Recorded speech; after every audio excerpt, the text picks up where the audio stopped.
দাঁড়িয়ে বই আছেন ফকির ডাকো দেখতে দিকে আমার বিয়ে যে কারণে কোনো গোপনে কারণ থাকতে খাওয়ার সময় ঠিকই আসবিনি ওই দেখো সেই দাঁড়িয়ে ওরা বলছে চলিয়ে আছে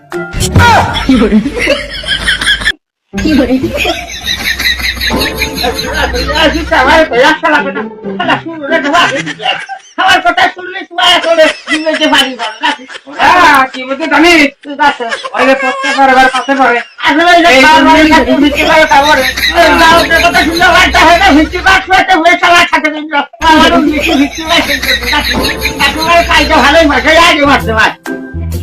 আমরা প্রতিবারই খাতি যা পিস করি আমরা পাইলে সেটা তোমরা খেয়া বেলা দাও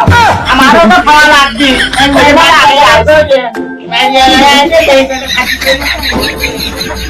আমি তো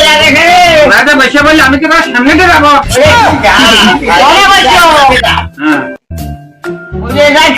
তুই আবার আমার চাইতে বেশি খুঁড়ানো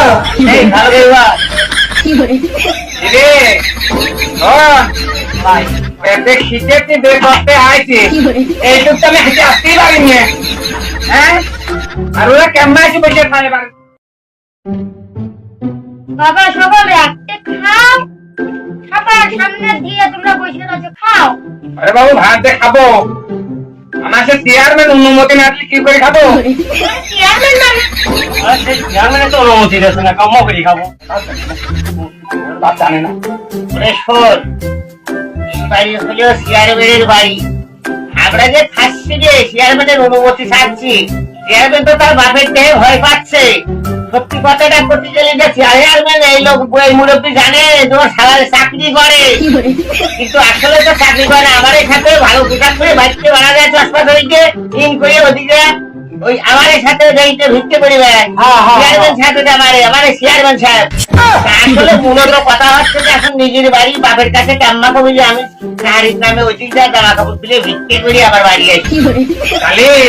ওই চেয়ারম্যানের জন্য কি আমরা বন্ধ রাখবো তাহলে আমি না একজন বাবু সরো সে বাবু জিজ্ঞেস করো সে কি করে কি করিস তো ওরা না করছে ঠিকই করছে কি করছে